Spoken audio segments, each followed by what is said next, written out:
Politicians can no longer ignore the science or the signs from nature. The latest statistics show that nearly 500,000 people have been killed as a direct result of climate change in the last 2 decades. The extreme weather changes are not isolated. Accelerated Arctic warming, we saw the latest report just yesterday, and Greenland melting drives influx of fresh water into the North Atlantic. This may have contributed to a 15% slowdown of the circulation of heat in the North Atlantic. This slowdown can destabilize the West African monsoon, triggering droughts in Africa's Sahel region, affecting millions of people. But it can also dry out the Amazon.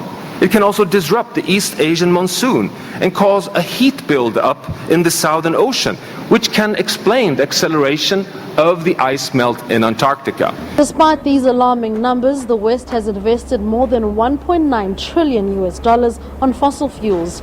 Greta Thunberg says the actions of world banks and politicians are indicative of the reluctance to transition to safer energy. Leaders are not behaving as if we were in an emergency.